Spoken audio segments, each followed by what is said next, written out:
Halo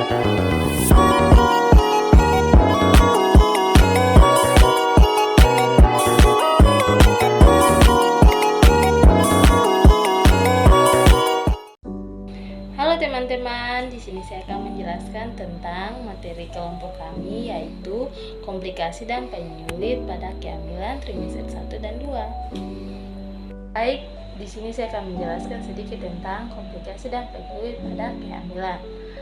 Kehamilan adalah momen yang indah tapi tidak selalu mulus. Memahami potensi komplikasi untuk pencegahan dan penanganan yang tepat. Oke teman-teman, kita akan masuk pada pembahasan yang pertama, yaitu anemia pada kehamilan. Kita masuk pada pengertian anemia pada kehamilan. Anemia pada kehamilan adalah kondisi kurangnya sel darah merah yang cukup untuk mengantarkan oksigen ke berbagai jaringan tubuh untuk ibu dan janin saat kehamilan. Oke, yang berikut kita masuk pada pembahasan yang berikutnya. Tadi kita sudah membahas tentang pengertian, sekarang kita akan membahas tentang penyebab dari anemia kehamilan. Penyebab dari anemia kehamilan yang pertama, kurangnya zat besi, vitamin B12 atau asam folat yang penting untuk pembentukan sel darah merah. Yang berikutnya kita masuk ke gejala. Gejala kehamilan itu kelelahan, sesak napas, pucat, pusing, dan jantung berdebar.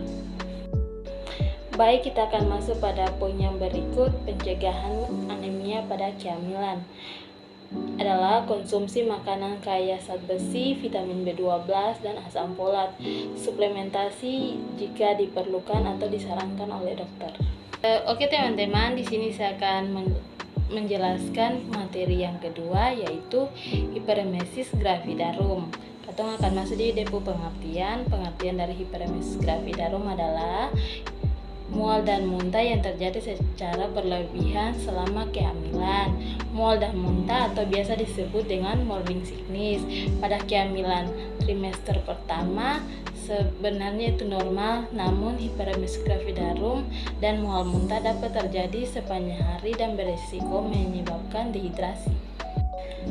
Tadi teman-teman kita sudah masuk ke pengertian, sekarang kita masuk ke penyebab dari hiperemesis gravidarum. Penyebab dari hiperemesis gravidarum adalah mual dan muntah berlebihan dan menyebabkan dehidrasi dan kekurangan nutrisi.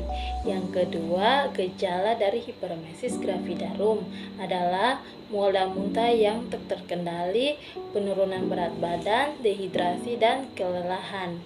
Berikutnya kita masuk ke penanganan. Penanganan dari hiperemesis gravidarum sendiri adalah rehidrasi, pemberian nutrisi intravena, dan obat-obatan untuk meredakan mual dan muntah. Oke teman-teman, saya akan menjelaskan materi yang ketiga, yaitu abortus pada kehamilan trimester 1 dan trimester 2. Kita akan masuk ke poin yang pertama, yaitu pengertian. Pengertian dari abortus itu sendiri adalah penyebab pendarahan yang terjadi pada trimester 1 dan kehamilan trimester 2. Abortus juga merupakan masalah kesehatan masyarakat dan memberikan dampak kesakitan dan kematian pada ibu dan janin sendiri. Oke teman-teman, tadi saya sudah membahas tentang pengertian dari abortus sendiri. Sekarang kita harus masuk ke penyebab dari abortus.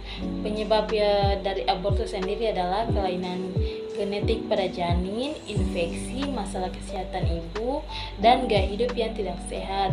Gejala dari abortus sendiri adalah pendarahan vagina, nyeri perut, dan keluarnya jaringan dari vagina. Kita masuk ke penanganan dari abortus itu sendiri adalah pengobatan medis atau pembedahan tergantung pada penyebab dan tahap abortus.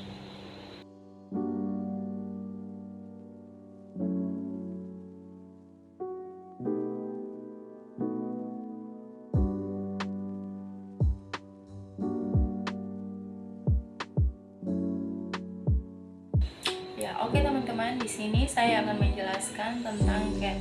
Pasti teman-teman juga bertanya, apa sih CAT itu? Jadi CAT itu adalah kehamilan ektopik.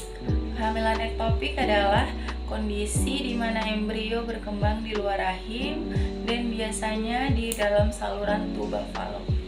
Ya, tadi setelah kita sudah menjelaskan apa itu CAT, sekarang kita lanjut pada apa sih penyebab dari CAT itu.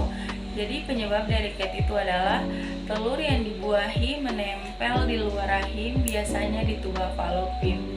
Lalu setelah penyebab itu, kita masuk pada gejala.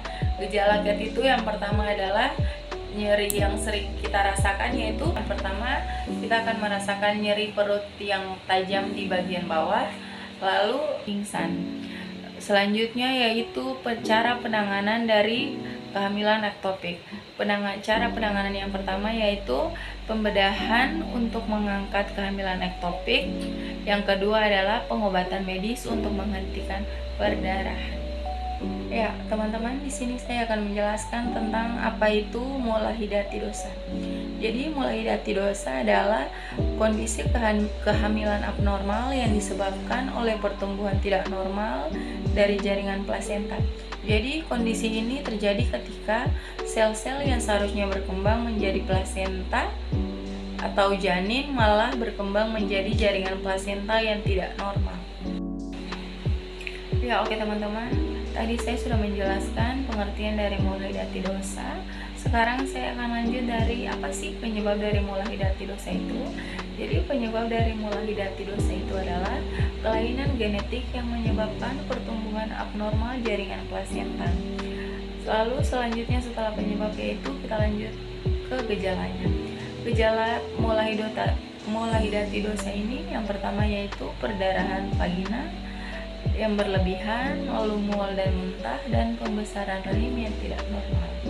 Selanjutnya kita masuk dengan cara penanganannya. Cara penanganannya yaitu kurase untuk membersihkan rahim, pemantauan ketat untuk mencegah komplikasi. Ya, oke teman-teman. Jadi di sini kita lanjut dengan pencegahan komplikasi dan penyulit. Jadi pencegahan komplikasi dan penyulit ini terbagi menjadi 3, yaitu yang pertama kunjungan prenatal. Jadi kunjungan prenatal itu adalah kita melakukan pemeriksaan diri secara teratur untuk memantau kesehatan ibu dan janin. Yang kedua yaitu gaya hidup sehat. Jadi gaya hidup sehat itu kita mengkonsumsi makanan yang bergizi, olahraga teratur, dan kita menghindari minuman beralkohol dan merokok. Yang ketiga itu suplementasi. Jadi suplementasi itu adalah kita bisa mengkonsumsi asam folat, zat besi, dan vitamin lainnya sesuai kebutuhan tubuh.